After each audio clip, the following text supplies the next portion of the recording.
Hey everyone, how you doing? Alright, so, cut content. This is something that most of you probably understand at least somewhat, right? Content that was initially planned for a form of media that simply didn't make the cut, so yeah, that name adds up pretty well. It's a really fascinating topic on the internet, and with that being said, Fortnite is a game that has a lot of it. Just to give some examples, there's the unused Bright Bomber outfit that was once planned for the initial version of the crew packs, the Primal Stink Bow being in Save the World, yes I'm serious, and there's even the unused building tutorial videos voiced by Ray. But today, we're not talking about cosmetics or Save the World content. No, I want to focus on the Battle Royale cut and unused items, as well as a couple that were in the game for less than a day. This is gonna get very interesting, so without any further ado, let's get right into it. Well, actually, real quick, I just want to mention that I do have a supporter creator code. It's just my name, SylviaYSI. You can use it if you want to, but if not, that's fine as well. Anyways, we'll start out with some of the more boring inclusions, I suppose.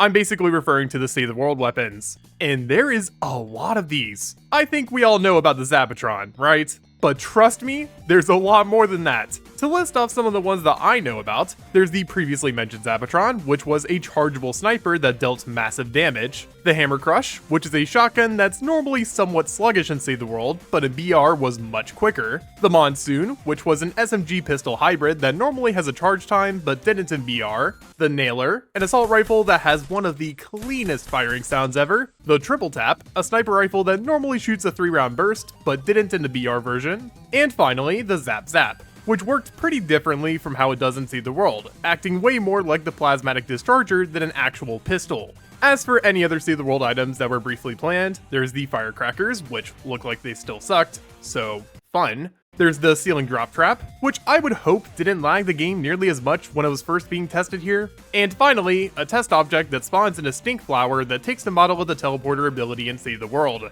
So yeah, Save the World clearly had a lot more influence on Battle Royale than we initially thought. And I just find that to be really fascinating. Imagine a world where the Nailer was meta.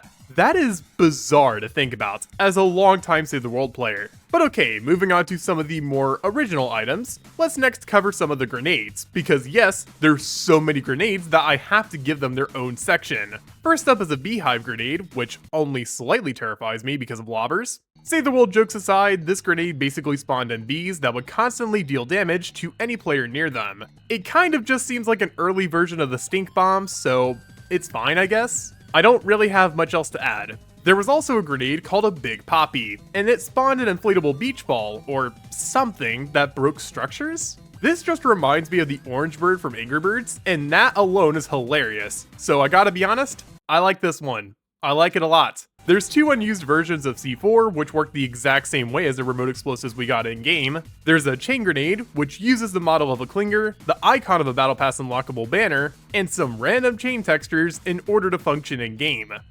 What is this? There's two wheel grenades, which did nothing. Awesome. And to round out the grenades that I could find, we have a concussion mine, which, fun fact, was the first planned mythic item for the game. And this would work exactly like the proximity mine does. Oh, okay, kind of underwhelming, but whatever. And as for the rest of this video, we'll just be covering the random miscellaneous stuff that doesn't really group up nicely with anything else I've discussed so far. Starting out here, we have an airstrike laser, which shot essentially a beacon that beamed down 4 rockets from the sky. That's something for sure. There's the backpack minigun, which was a minigun that you could pull out and infinitely shoot that also had no recoil. Fair and balanced, taking PopCap's ideologies here I see. Then there's the chain grenade launcher, which shot chain grenades. Wow, they were banking on this chain grenade idea, weren't they? There's also a few cut special weapons, like Mystique's dual pistols, which interestingly enough took the models of the at the time unused machine pistol. Kind of neat. There's also the Splinter Bow, which was initially meant for the Alloy and Lara Croft game mode, but wasn't added in the end. And there's even a work in progress Mythic Red Dot AR, which is the exact same as the Foundation's MK7 assault rifle. Cool. We have some more general consumables too. Starting here, we have the backpack, which gave you more inventory space. Simple enough. Then there's a burst squad heal, which supposedly would heal your entire team and yourself 75 HP. Then you would need to wait another 3 minutes before it could be used again. Sort of reminds me of the chug cannon, if the chug cannon sucked, but it's still cool regardless. There's also the Durburger head, which in a way functioned like the modern bush consumable where it tanked one shot. Only this one had to be a headshot for it to break. So supposedly, it wouldn't protect you from body shots.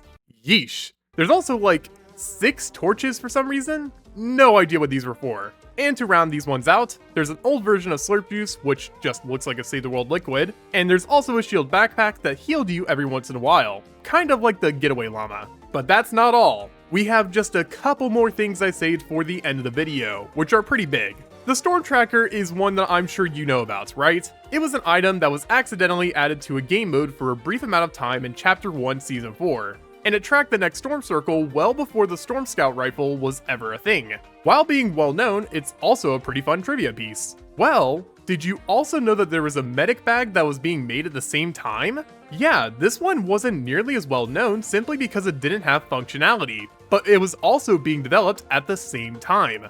Oh, and also fire extinguisher. Woo. Okay, so that's all I've got for you guys in this video. Anything else I didn't mention was either something that I found too boring to mention, or I simply didn't know about it. But yeah, now you know just a little bit more about what Epic was cooking all of these years. It's really neat to see just how much Epic tried out, especially with the Save the World weapons that didn't make the cut. I'm still terrified of the prospect of the nailer being in the game. Also real quick, just want to shout out Gravitry, Identity for Omens, and Wapfa for being $5 supporters. You guys rock, thank you so much for supporting my content. Also, if you're new around here and you like what you saw, then maybe consider subscribing too. It helps me out a ton, and you get to see more Fortnite videos like these in the future, so it's a win-win. And as for me, I've got some weapons of my own to uncover, so I'll see you guys in my next video. Peace.